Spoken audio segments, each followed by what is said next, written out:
Hey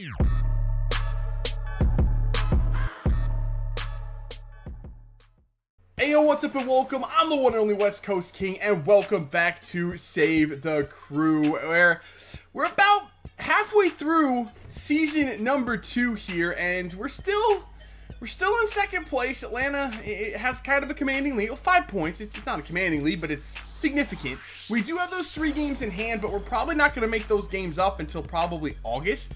So right now, we're just trying to keep pace with them and stay within striking distance so we can try to make up those points when we can. But we do have some big games to focus on the schedule today. We have Chicago up first, and then we have NYCFC. They're in 5th and 4th place in our conference, respectively. And we also have a big game in the month of June, the only game we play in the month of June, as this is a World Cup year.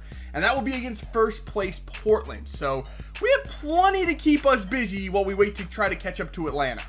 Also, we will be getting into the transfer window today, and I said last episode, probably no big roster moves coming from us this summer, just because, A, I don't think we need it. Our team is very, very good. Our depth is incredible, way better than what it was last year. And B, we don't really have the money to do much. After we bought Harlan Barrera at the beginning of the season, that was almost our entire budget. That was about 80% of our budget, so there's not a lot of money to make any big moves either, but I am going to be making probably a couple of small roster moves just to kind of offload a couple of players that aren't playing or that are unhappy, or a couple of our youth academy players that aren't really ever going to see any time in the first team. So here's a look at our normal starting 11. This is pretty much what you would see if we're at full strength, which we will be against Chicago. That'll be very nice. We have Ferreira, Santos, Barrera, and Zardes, Archer, and Trapp. I forgot. I got confused there. I thought Archer wasn't supposed to be in there. He is. Abu is a reserve. Valenzuela, Abubakar, Mensah, and Jimenez, and then Zach Steffen, of course.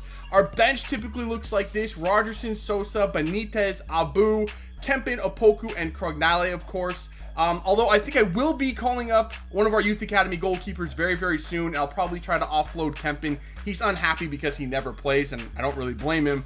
And then we also have down here, Christian Martinez will be leaving in this transfer window. If you remember, I think Sporting Kansas City paid his release clause, so he'll be leaving us as soon as the transfer window opens, which will be nice. That'll open up a roster spot. We have Reggie Cannon, who's in a rotation with Jimenez at right back. Love him so far this year. Nyarko, who I absolutely hated last year, has really done a nice job in his development. He's become a pretty solid option at left back and possibly at center back if we ever need him there.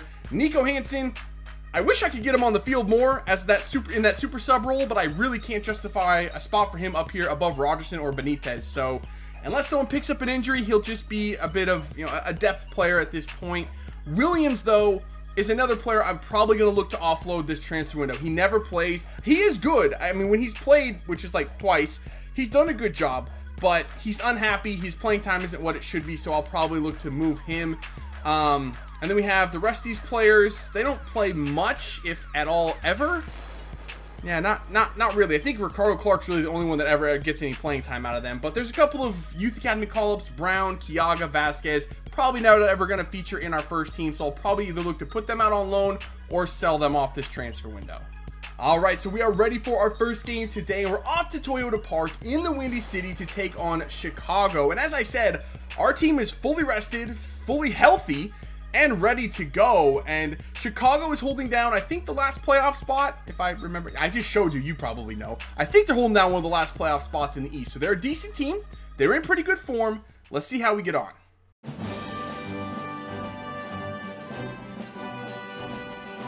All right, here we go. Kickoff against Chicago. And I said that they come in decent form, but I mean, we're in incredible form right now. We melted a couple teams last episode, so hopefully we can keep that momentum going here. Jesus, Barrera just got flipped on his ass. We're really going to start like that, ref. No calls? Okay. Go. Ferreira holding this up. Nicely done, Ferreira. And I see a pass. That's not where I wanted that to go. I wanted it to get up here to Zardes, who somehow gets that. How does this team do it? Honestly, I don't know how Zardes shielded that man off and kept that ball for himself. That was a great play by Giassi Zardes. I thought that pass was way too hardly hit. Way overhit by Jimenez. But Zardes somehow got to that and then just passed it across. And there is our man, Facundo Ferreira. That's 3 goals in his last 2 games, and we've got an early lead in Chicago. Here we go. Good ball in the middle for Will Trapp. Oh, Will Trapp, nice little move there. Will Trapp still coming. Finds it for Ferreira. Ferreira, hold off Dax McCarty. Nicely done. Did not mean to get that ball to Zardes, but Zardes back post. Dude, Zardes is going to lead the world in assists. I swear, but every single pass that I make is the right pass with the right pace to the right person. This is what it feels like when everything goes right. It's actually insane. I feel like nobody's going to beat us right now. Beautiful cross from Zardes to Pedro Santos on the back stick. Heads it back across goal nicely. That was a beautiful finish. Nothing the keeper can do about it, and it's 2-0. The beautiful passing. Oh, Valenzuela skips a tackle there. You know what we're looking for. Okay, we're not looking for that because Zardes decided he didn't want to make that run. And now Archer in there. Oh, Barrera! Yo, ref! That was a foul and a half. We should have a penalty. Barrera's actually down hurt. He got clattered into in the back in the penalty box. How do we not have a penalty there? Oh, that ball over the top by Zardes. Bring it down, Zardes. Nicely done. Get that pass away. Oh, Barrera. Beautiful first touch. And finish. Oh, he missed the finish. It's just so good right now. We're freaking unstoppable. Good passing from Chicago lately. Ooh, that shot was just wide of the post. Okay, Chicago's showing signs of life right before halftime. Let's try to get into the half with a clean sheet, boys. Let's keep this 2-goal lead. There's Ferreira. Oh, right by Lillard. Big save Sanchez. Santos, though, tap in on the far side. And it is 3-0. I mean, good. This team is downright scary. I don't think I've ever had a team play quite like this. This is the best form I think I've ever had a team in. Ferreira just ghosted Lillard on the edge of the 18-yard box right there. That was embarrassing. Oh, what a ball for Katai. Woo! Miss. Big miss there. I mean, it's not like Chicago hasn't had their chances in this game. They've had quite a few looks just like that one. Just haven't really put any good shots on target. All right, corner for Chicago. They're going to go short with it again, and that one... Was that not out of bounds? That ball looked like it clearly rolled out there. Wow, I can't believe they kept that in. And then they score off of it. Okay. Well, that was unfortunate. I might have gone to sleep a little bit there. I thought that ball was out. I just didn't focus after that. But okay, no big deal. Is that... Oh, it's Beccaro or whatever, isn't it? Yeah, I have no idea who that guy is either. Okay, it's fine. It's 3-1. There's like 25 minutes left to play. We're good. All right, free kick for Chicago. This should be the last action of the game as Mensah gets kind of sprawled out there. Woo, the shot hits Abubakar and ends up right in Zach Steffen's arm, and that will do it. Woo. Bit of a frantic end to that one. Chicago put up a little bit more of a fight in the second half than what I was expecting, but still just nowhere near what we were. I mean, we really ran them off the pitch in that first half. There was no coming back from that. Beautiful. Another really good team performance from us. All right, so we return home to face NYCFC. They are also holding down the playoff spot right now. Not that that mattered for Chicago. It didn't help them any when they played us, but we do have a couple of changes to our team for this one. Reggie Cannon's going to get the start at right back, continuing that rotation in that position. And then Eduardo Sosa's going to get the start at center attacking mid. Barrera did pick up a small injury last match. He's only going to miss 5 days, though, with a bruised shoulder, so he should be back when we face Vancouver in a couple of days. So the rest of the team is staying the same. Let's see if we can get the same result.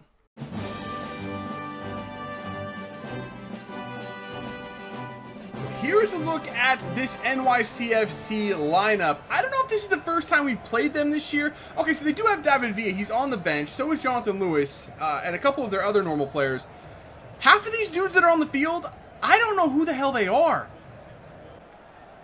Ooh, nice move by Santos. Ooh, Santos still dancing on it. Very nicely done by Santos. Now we have the ball for Facundo Ferreira. I'm not sure how he's... What in the heck is Facundo... Ref! That's a foul! You can't just take a swipe at somebody like that in the box. He tried to kick the ball, kicked Ferreira in the back of the legs, and I got nothing from it. Are you serious? Ooh. Okay. I didn't think that was going to be a problem, honestly. I thought that was just going to sail wide, but that sails right into the top bins. And NYCFC have the lead right after we had a really good chance that was kind of taken away from us. Wow, yeah, that was a good shot, man. Nothing really Zach Steffen can do about that. Perfectly bent around the outside. Damn. Okay, it's 1-0 NYCFC. Oh, the pass was just a little short. Oh, we tried to get too fancy with it. The back heel's going to end up getting us killed. Good save, Zach Steffen, and the ball is away. Oh, my goodness. See, this is what happens when you get a little bit too confident. You get a little cocky, and things just don't come off the way they normally would. We got to be... How did he just tackle? He just shoved Pedro Santos past the ball. Come on, man. All right, free kick for NYCFC. Good play by Archer getting his, like, adjusting to that ball. And Tinderholm, I swear that dude. Oh, my God, that ball... Whoever Tinderholm is just keeps running my players over and the ref is doing nothing about it. It's really starting to piss me off. He's done it 4 or 5 times. This one results in a goal by Maxi Morales. Mostly because I wasn't focusing on what was going on. I wasn't even looking at where the ball was. I was looking at Tinderholm because I was trying to slide through the back of him and kill him. I'm getting a little bit pissed off at this one. Mostly the ref is killing me in this thing, but good move by Maxi Morales to get around Abubakar. Perfect finish as well, and it's 2-0 NYCFC. Go ball for Ferreira. Ferreira. Oh, that move was nice. Facundo Ferreira. Dang it, Sean Johnson. Are you serious? Haven't really made him do anything so far today. And the first shot we get on target, a good one by Facundo Ferreira. Sean Johnson's up to it. Oh, that was a nice little play for Zardes. Got to that loose ball, and here comes Eduardo Sosa. Apparently very, very slow, Eduardo Sosa. Little 1-2 for him, though. Gets a shot away. Sean Bagadix Johnson is there, though, to ruin what was probably our best look of the entire match. Is there time for one more attack? Maybe? Not that we can keep the ball for more than 2 seconds. That was a bad game. We were due for one of those, I guess. Really didn't expect it to come at home, like in kind of an important game against another potential playoff team. But, I mean, we've had some real stinkers at home in this series, haven't we? I mean, home is just... It is not a fortress for us at all. Alright, so our next match is going to be at home once again. Whether that's a good thing or not, I'm not really sure at this point. But we're taking on Vancouver. They're towards the bottom of the Western Conference, though. We do have to rotate the team a little bit, as this is our 3rd game in 7 days. So, yeah, it's really weird they scheduled that clump of games in the middle of June when we have no other games this month. But whatever. Either way, we end up not scoring a single goal and get a 0-0 draw. We just don't play very well at home for some reason. All right, so into the transfer window we go now, and our first offer in is for Mohamed Abu once again, and this one's from Caliguri. And normally having a 70+ rated player on the bench in MLS wouldn't really make sense, and it wouldn't really work, but Mohamed Abu is happy, and as long as he's happy, then I'm happy to keep him here. I definitely want to keep him in this team. If he starts to get unhappy about his playing time, then we'll entertain maybe selling him on. But for right now, he's happy, I'm happy, we're keeping him. The next offer in is for Josh Williams. He is one of those players I was talking about selling. You can see he's very unhappy here, so yeah, the offer's less than what his real value is, but you know what? It's worth it to me just to get him out of the team, because I don't want people here that are unhappy. It's going to bring the morale of the team down. Let's just move him on if we can. The next offer in is for Hector Jimenez, who is our starting right back. I would say in big games, he's going to be the guy that's in there. And I think that Cannon is now up to 67 as well, but I trust veteran players in big games. Jimenez is definitely that, so I'm not interested in selling him at all this season. And it just wouldn't be a transfer window without Hellas Verona coming in for one of our players. This one is another offer for Mohamed Abu. I'm just going to go ahead and block all offers for him. I do not want to sell him if I can keep him. And right now it's looking like there's no reason to sell him. So definitely not. The next offer is for a player that I think we can all agree I'm not too sad to let go. It's for Adam John. He's unhappy here. I mean, he's never going to play, not with Ferreira and Opoku in the striker positions. And if I was really desperate, I just moved Gyasi Zardes back up there. So there's no way he's ever going to be seeing the field for me. Let's go ahead and accept this offer and get him out of the team. And now we have a release clause being paid, but this time, that's a good thing. The release clause has been paid for Connor Maloney. He's a right back, I think, that just is not featuring in the team at all. So I'm happy to let him go as well. I think Kilmarnock, is that how you say it? I'm not sure. They paid his release clause of $470,000, so it looks like he will be out of the team as well. All right, so I know we have that big match against Portland coming up, but unfortunately, I'm honestly just out of time. I don't have time to play that game, so we'll have to put that off and start off next episode with that game at Providence Park. But today was kind of a mishmash of good and bad. Off the field, in the transfer window, we did really, really well. We offloaded some players I was looking forward to getting rid of. Well, not looking for, that sounds mean. That's not what I meant. I meant we got rid of the players that needed to be moved on. Players that were unhappy in the team that needed to go elsewhere. Williams, John, Maloney, and Christian Martinez also left the team with that whole situation that happened with him way back in like February. So those players are now gone, and our team now looks, or at least resembles, more of an MLS team where we have a set starting 11, the bench has some good players in it, and then the reserves look kind of young and kind of inexperienced, which is kind of what an MLS team should look like. So I'm happy with the way the team looks now. We reduced the roster size, we reduced the wages, which is really, really good. On the field, could have gone better. We dropped quite a few points today. We now sit 7 points back of Atlanta United with only 2 games in hand. I'll be honest, I don't know if we're catching them this year. I think they might actually just run away with this supporter shield unless they really hit a rut and we're able to make up points pretty quickly. I mean, there's a lot of games left, but they just are not dropping points right now. So any kind of bump in the road that we hit just puts us farther behind them. I don't know if we'll have time to make up those points. In the Western Conference, though, Portland still sits in first place. Seattle now has moved up to second, tied with Dallas. So that is a new development. Seattle all of a sudden is very, very good and very hot. So I don't know if we actually play them this season. I'm assuming we will at some point. But yeah, that could be a little bit scary as well. The two damn Cascadia teams always seem to be at the top of the table. But yeah, we'll pick up with Portland, I guess, next episode. So that's it for this one. If you did enjoy it, make sure to let me know by leaving a like below. Subscribe if you're new. See when we come back for some more Save the Crew. Thank you.